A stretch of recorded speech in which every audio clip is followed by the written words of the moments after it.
जय हिंद दोस्तों, मेरा नाम देवदत्त मिश्रा है और मैं कोचिंग जंक्शन पर आपके लिए लेकर के आया हूँ मैथमेटिक्स की शानदार सीरीज के आज दूसरे लेक्चर में हम पढ़ने जा रहे हैं संख्या पद्धति। संख्या पद्धति अर्थात संख्याओं का खेल। प्रतियोगी परीक्षाओं में हर वर्ष संख्या पद्धति से ढेर सारे प्रश्न पूछे जाते रहते हैं, चाहे यूपीएसआई हो, एसएससी हो, बैंक हो, रेलवे हो, कांस्टेबल हो, लेखपाल हो, जो भी प्रतियोगी परीक्षाएं हैं उसमें संख्या पद्धति से हर वर्ष कोई न कोई प्रश्न पूछा जाता रहता है। संख्या क्या होती है? संख्याएं अनंत होती हैं और उन अनंत संख्याओं को हम देखते हैं, जानते हैं कि कैसी कैसी किस प्रकार की संख्याएं होती हैं। स्थानीय मान क्या होता है, वास्तविक मान क्या होता है, वास्तविक मान जिसे हम जातीय मान कहते हैं उसका क्या मतलब है। आइए देखते हैं। उदाहरण के तौर पर एक संख्या है हमारी 973 यानी 973 जब हम देखते हैं तो पाते हैं कि ये जो डिजिट है अर्थात ये जो अंक है 3, इसकी वैल्यू, इसका मान कितना है? इसका मान जो है 3। कितना है? 3। ये इसकी वास्तविक वैल्यू है। इसकी वास्तविक वैल्यू कितनी है? इसकी वास्तविक वैल्यू 7 है और इसकी वास्तविक वैल्यू कितनी है? 9। लेकिन इस खास स्थान पर होने के कारण इनकी क्या वैल्यू होती है उसको हम समझते हैं। ये जो 3 है, 3 का अंक किस पर है? इकाई पर है। इकाई पर होने का मतलब इसका जो स्थानीय मान है वो 3 गुणे 1 अर्थात कितना है? 3 है, 3 है। ये 7 है, ये किस अंक पे है? इकाई दहाई। दहाई पर होने का मतलब इस स्थान पर 7 का जो मतलब है वो 7 नहीं वरन 7 × 10 = 70 है। कितना है? 70 है। ये 9 है, 9 सैकड़े के स्थान पर है और सैकड़े के स्थान पर होने का मतलब इसकी वैल्यू जो यहाँ है वो 9 × 100 होकर के 900 हो जाती है। अर्थात हमें 973 अगर याद करना है तो हम क्या करेंगे? सभी संख्याओं के स्थानीय वैल्यू को जोड़ देंगे तो हमें 973 मिल जाएगा। यानी 900 + 70 + 3 बराबर क्या हो जाएगा? 973। ठीक, ये रहा स्थानीय मान और जातीय मान। प्रायः प्रतियोगी परीक्षाओं में आपसे सवाल पूछा जाता है जिसमें आपसे कहा जाता है कि 2 अंकों की या 3 अंकों की कोई संख्या है, उसमें संख्या का क्रम बदल लिया गया। क्रम बदल देने पे जो नई संख्या बन गई वो संख्या पुरानी संख्या से कुछ बड़ी है या कुछ छोटी है। इस प्रकार के प्रश्न आपसे पूछे जाते हैं। तो जब भी आपसे इस प्रकार के प्रश्न पूछे जाएं तो आप उस संख्या को मान लीजिए, सपोज कर लीजिए क्या हो जाएगी? XY संख्या अगर आपने माना तो जो उसकी वैल्यू आप लिखेंगे वो आप लिखेंगे 10x + y। क्या लिखेंगे? 10x + y। अगर 3 अंकों की संख्या है तो हम उसकी वैल्यू लिखेंगे 100x + 10y + z।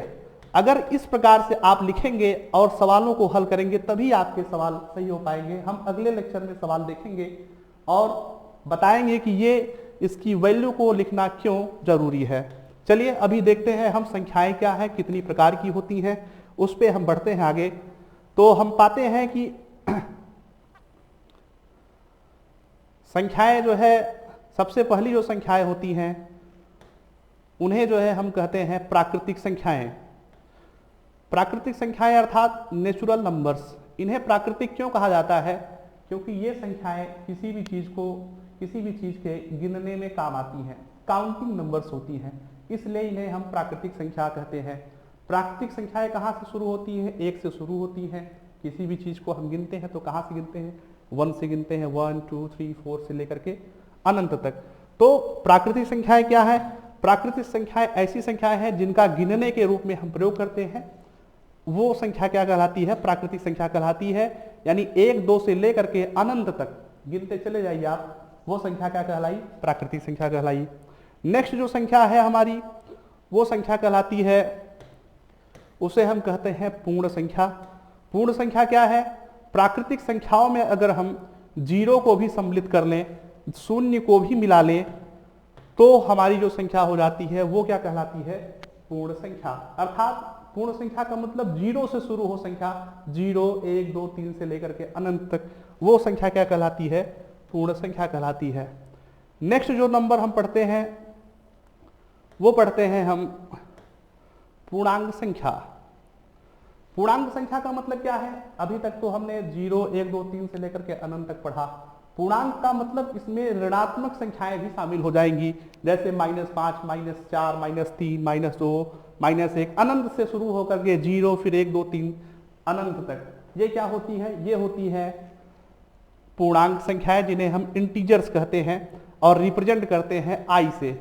I for integer. Integer मतलब पूर्णांक। पूर्णांक कितने होते हैं? 2 होते हैं। ये हो गया ऋणात्मक पूर्णांक, ये क्या हो गया? धनात्मक पूर्णांक, और क्या हो गया? शून्य। शून्य न तो धनात्मक पूर्णांक है न तो ऋणात्मक पूर्णांक है, शून्य एक अलग ही पूर्णांक है। नेक्स्ट जो हमारी संख्या आती है, जो हमारा नंबर आता है, उसको हम बोलते हैं सम संख्या। अब सम संख्या आपने पढ़ा होगा, आप जानते होंगे, ऐसी संख्या जो 2 से पूर्णतः विभाजित हो जाती है वो सम संख्या कहलाती है।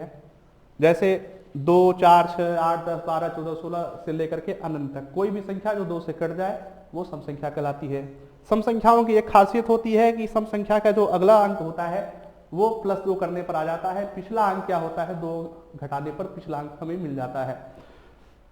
नेक्स्ट जो हमारी संख्या है उसे हम कहते हैं विषम संख्या। विषम संख्या क्या की खासियत होती है कि ये 2 से नहीं कटती है। विषम संख्या क्या है?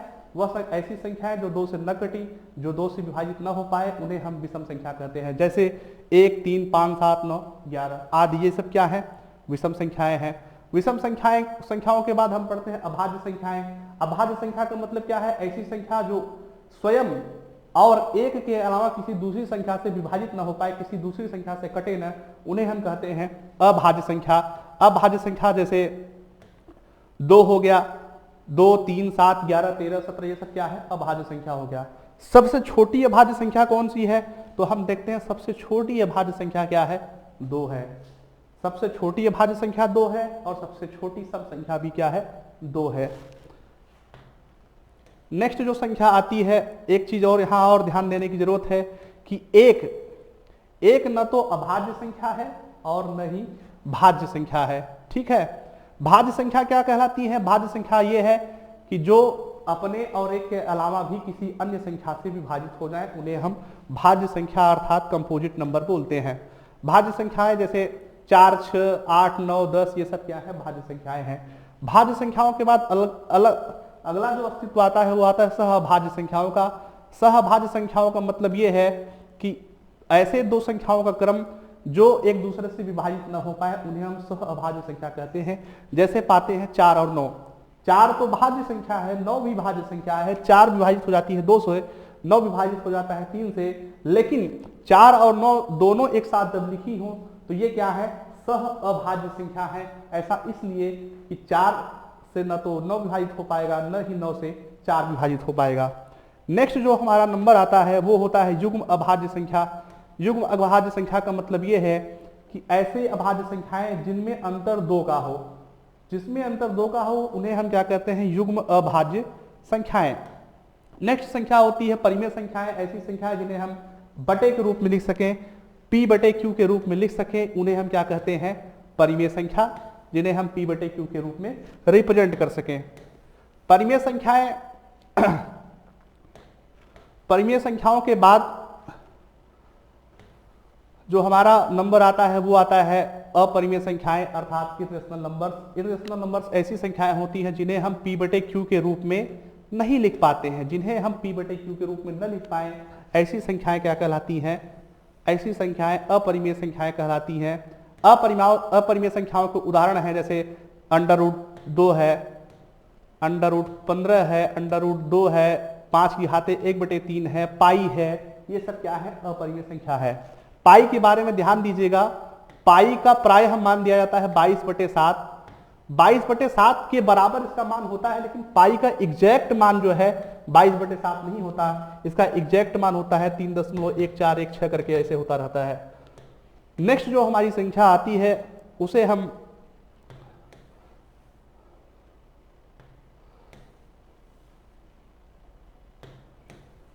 देखते हैं। नेक्स्ट हमारी जो संख्या है उसे हम कहते हैं वास्तविक संख्याएं। ऐसी संख्याएं सभी परिमेय तथा अपरिमेय संख्याएं वास्तविक संख्याएं कहलाती हैं। वास्तविक संख्याएं सभी परिमेय संख्या अपरिमेय संख्या हो गई।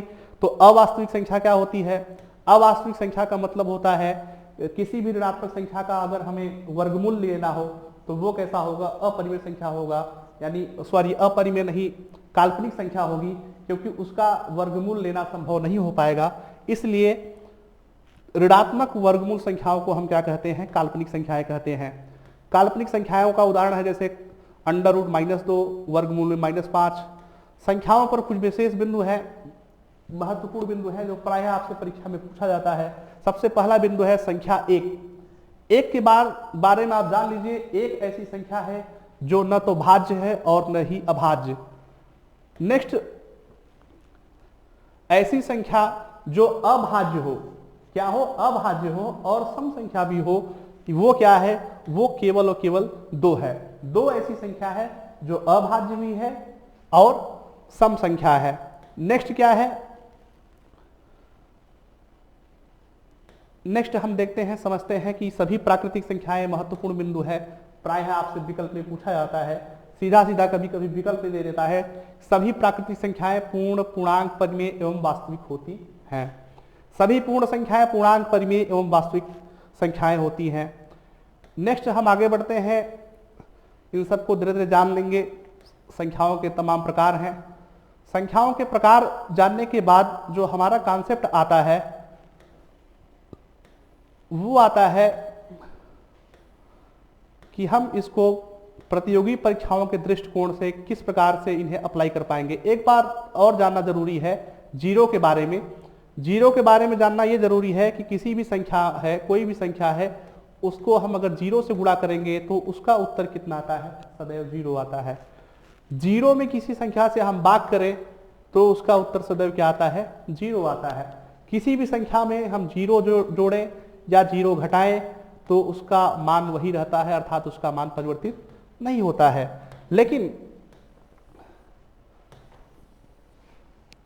लेकिन अगर हम किसी भी संख्या में 0 से भाग दें तो उसका मान कभी निकाल ही नहीं पाया जाएगा, इसलिए हम उसे अपरिमित अर्थात इन्फिनिटी से व्यक्त करते हैं। ऐसा क्यों है? ऐसा इसलिए है कि मान लीजिए हम a में 0 से भाग कर रहे हैं, हम कितनी बार ले जाएंगे? 10 बार ले जाएंगे फिर भी 0 हो जाएगा, तब भी हमें a प्राप्त नहीं होगा।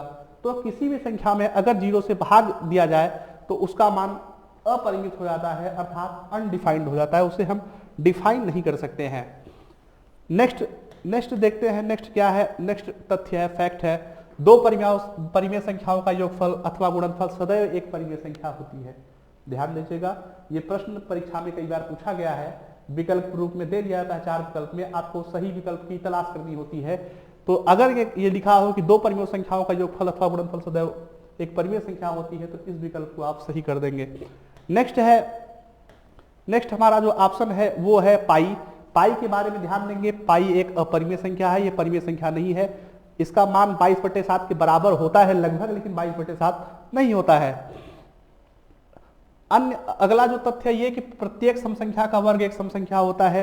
अगर एक सम संख्या 2 है तो उसका वर्ग जो होगा 4, वो भी क्या होगी? सम संख्या होगी। 6 है, 6 का वर्ग कितना होगा? 36।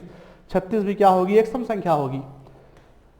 प्रतियोगी परीक्षाओं में जो सबसे ज्यादा प्रश्न पूछा जाता है वो डिविजिबिलिटी को लेकर के पूछा जाता है, विभाज्यता को लेकर के पूछा जाता है। हम सीधे पहुंचते हैं कि कौन संख्या किस प्रकार से कैसे विभाजित हो पाती है। विभाजक और विभाजन की शर्तें। एक अगर संख्या है तो 1 से सारी संख्याएं विभाजित हो जाती हैं। एक ऐसी संख्या है जिससे सारी संख्याएं विभाजित हो जाती हैं। ठीक है, सभी पूर्णांक 1 से विभाजित हैं। 2 से विभाजन के संबंध में क्या नियम है? अगर कोई संख्या लिख दी जाए, लंबी सी चौड़ी सी संख्या लिख दी जाए, तो हम देखेंगे कि उसका अंतिम अंक क्या है। उसका अंतिम अंक अगर सम है 0, 2, 4, 6 या 8 है तो वो संख्या 2 से अवश्य निश्चित रूप से विभाजित होगी। वो संख्या 2 से क्या होगी? निश्चित रूप से विभाजित होगी। 3 से विभाजिता का जो नियम है वो प्रायः आपसे प्रश्न प्रतियोगी परीक्षाओं में उसके प्रायः प्रश्न आपसे पूछे जाते हैं। सबसे ज्यादा महत्वपूर्ण है 3 से विभाजिता का नियम। 3 से विभाजिता के नियम का प्रश्न अगर सवाल प्रतियोगी परीक्षाओं में आता है तो छात्र क्या करते हैं? प्रायः उसको भाग देने लगते हैं और उनका समय जो है नष्ट हो जाता है। और ऐसे सवालों को बनाया ही इसलिए जाता है कि आप उस प्रश्न में फंस जाएं और अन्य प्रश्नों को न देख पाएं, यानी आपका समय क्या हो, परीक्षा में नुकसान हो जाए। और आप अगर अटेम्प्ट करने वाले प्रश्न हैं 100, तो आप केवल अटेम्प्ट कर पाए 70 प्रश्न, यानी आपको प्रतियोगी परीक्षा से क्या हो जाना पड़ेगा, बाहर हो जाना पड़ेगा। तो हम जानते हैं 3 से विभाजिता का नियम जो सबसे ज्यादा परीक्षाओं में पूछा जाता है। कोई भी संख्या दी गई हो, बड़ी से बड़ी संख्या दी गई हो, एक बड़ी से बड़ी संख्या दी गई, क्या दी गई है, 16, 49, 92, 05, 85, 43, 76, इतनी बड़ी संख्या दी गई है। और अब आपसे पूछा जा रहा है कि क्या यह 3 से विभाज्य है, या आपसे विकल्प में दे दिया गया कि कौन कौन सी संख्या 3 से विभाज्य है। अब आप चले भाग देने लगे तो आपका पूरा समय नष्ट हो जाएगा। 3 से विभाज्यता की जांच करने का सबसे सरल सा कॉन्सेप्ट है, जितनी बड़ी संख्या दी गई उसको फटाक से जोड़ लीजिए। जोड़ जो आए वो अगर 3 से विभाजित हो तो समझ लीजिए पूरी की पूरी संख्या क्या होगी, 3 से विभाजित होगी।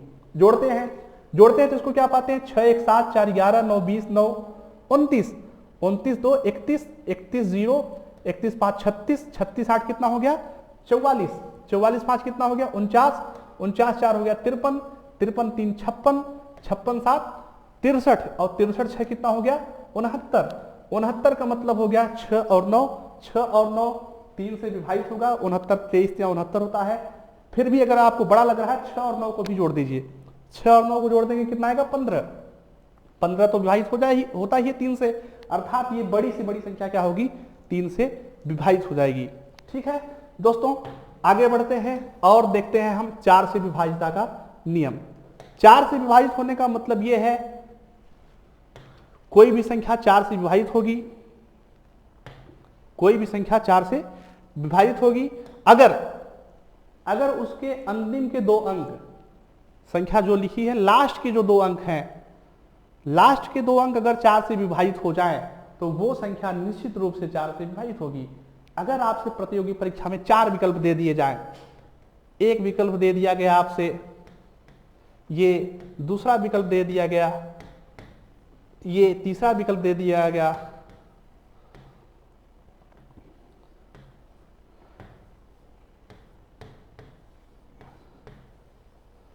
ये, और आपसे पूछा गया कि बताइए कि इसमें से 4 से विभाजित होने वाली संख्या क्या है, तो हम भाग नहीं देंगे, सीधा देख लेंगे कि इस संख्या में अंतिम का जो 2 अंक है वो किस में 4 से विभाजित हो पाएगा। तो अंतिम का 2 अंक हम देखेंगे तो ये 13 है, ये 4 से विभाजित हो नहीं पाएगा, ये 18 है, ये 4 से विभाजित नहीं हो पाएगा, ये 18 है, ये भी 4 से विभाजित नहीं हो पाएगा। तो जो हमारा बचा हुआ अंक है वो क्या हो गया, ये संख्या 53,816, ये क्या हो जाएगा, 4 से विभाजित हो जाएगा। क्यों विभाजित हो जाएगा, क्योंकि इसका जो लास्ट का अंक है 16 वो क्या हो जा रहा है, 4 से विभाजित हो जा रहा है। अगर कोई भी प्रश्न आपसे प्रतियोगी परीक्षा में पूछा जाए 4 से विभाजितता को लेकर के, तो आपको सीधा और सीधा लास्ट के 2 अंक को देखना है कि लास्ट का 2 अंक 4 से विभाजित हो रहा है या नहीं। अगर लास्ट का जो 2 अंक 4 से विभाजित हो जा रहा है तो वो संख्या निश्चित रूप से 4 से विभाजित हो जाएगी।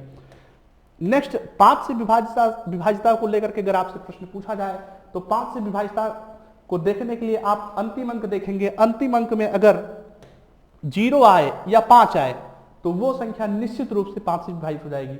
जैसे ये संख्या है 490, इस संख्या के अंत में क्या आ रहा है, 0 आ रहा है, अर्थात ये संख्या निश्चित रूप से 5 से विभाजित हो जाएगी। अगला क्या है, नेक्स्ट है 7 से विभाजितता का नियम। उसको देखते हैं कि 7 से विभाजितता का क्या नियम है। 7 से विभाजितता का नियम सीधा सीधा ये है कि दाएं से, कहां से, दाएं से बाएं तरफ संख्या के अंकों का 3 का समूह बनाकर इनका एकांतर योग निकालिए। दाएं से बाएं का मतलब क्या है, अगर कोई संख्या लिखी गई है 13, 69, 851, तो दाहिने साइड से मतलब ये दाहिना साइड है हमारा, यहां से हम बढ़ेंगे किधर, बाएं साइड की तरफ, और 3 का वो बनाएंगे, क्या बनाएंगे, समूह बनाएंगे। एक समूह हो गया 851 3 का, दूसरा समूह क्या हो गया 369 हो गया, और क्या लास्ट में बचा, 1 बचा। तो इनका हमें क्या निकालना है, इनका हमें निकालना है एकांतर योग। क्या निकालना है, एकांतर योग। तो पहले हमने क्या किया, माइनस, फिर कर दिया प्लस, तो आया कितना 483 अर्थात क्या हो गया, ये 7 से विभाजित हो जाएगी। ये संख्या क्या हो जाएगी, 7 से विभाजित हो जाएगी। 8 से विभाजित होने का सीधा सा सरल सा नियम यह है कि यदि संख्या सैकड़ा के स्थान वाला अंक सम है तो अंतिम 2 अंकों से बड़ी संख्या की परीक्षा कीजिए। यदि यह 8 से विभाज्य है तो वो संख्या 8 से विभाज्य होगी। जैसे 624 है, 624 ये 3 अंक की संख्या है, 3 अंक की संख्या का अंतिम जो 2 अंक है वो 8 से विभाजित है, इसलिए संख्या क्या हो जाएगी, 8 से विभाजित हो जाएगी। 3 अंक से बड़ी संख्या के लिए नियम यह है कि इकाई के स्थान को छोड़कर जो संख्या बचती है उसके 2 गुणों में इकाई अंक वाला जोड़ दीजिए और परीक्षा कीजिए कि यह 8 से विभाजित होता है या नहीं। अगर विभाजित हो जाए तो यह संख्या 8 से विभाजित हो जाती है। परीक्षा में प्रायः 8 से विभाजितता का नियम पूछा नहीं जाता है। सबसे ज्यादा जो पूछा जाता है वो पूछा जाता है 3 से लेकर के 4 से लेकर के 6 से लेकर के, ठीक है। नेक्स्ट जो विभाजितता का कॉन्सेप्ट है वो है 9 का। उसके बाद क्या है 10 का। 10 से विभाजितता का नियम यह है कि लास्ट अगर 0 है तो 10 से विभाजित होगा। फिर जो पूछा जाता है वो पूछा जाता है 11 से विभाजितता का नियम। 11 से विभाजितता के नियम का कॉन्सेप्ट यह है कि उसका हम देखेंगे कि 11 से विभाजितता का क्या कॉन्सेप्ट है। उसमें हम क्या करेंगे, 11 से विभाजितता चेक करने के लिए 11 से विभाजित होने की क्या शर्त है।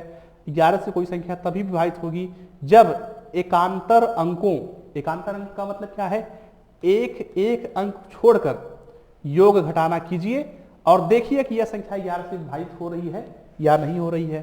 संख्या हमारी क्या है, उदाहरण के स्वरूप संख्या है हमारी 918,082। तो हम क्या करेंगे, एकांतर योग करेंगे। एकांतर मतलब एक अंक को छोड़कर योग करेंगे और घटाना करेंगे। सबसे पहले हमने क्या किया, 9 से किया, अगला अंक क्या आया, 1 को घटा दिया, फिर क्या आया, प्लस कर दिया। अगला अंक क्या आया, 8 आया, फिर घटा दिया, फिर प्लस कर दिया, फिर घटा दिया। ऐसा करने पर 9 में से 1 गया, 8 8 8 16, 16 में 0 0, फिर कितना आ गया 16 8 22, 22 में 16 8 24, 24 में 2 गए 22, 22 जो लास्ट में जो अंक आए वो अगर 11 से विभाजित हो जाए तो आप समझ लीजिए कि वो संख्या 11 से विभाजित है। ऐसी पूरी की पूरी संख्या क्या है, 11 से विभाजित है। अगला अध्याय दोस्तों हम शुरू करेंगे। नेक्स्ट जो हमारा लेक्चर होगा वो लेक्चर होगा संख्या पद्धति द्वारा प्रतियोगी परीक्षाओं में पूछे गए प्रश्न। संख्या पद्धति पर आधारित प्रश्नों पर हम विचार करेंगे कि किस किस प्रकार के प्रश्न पूछे जाते हैं और हम एकदम सरल तरीके से कम समय में उन्हें हम कैसे हल कर सकते हैं। जय हिंद दोस्तों।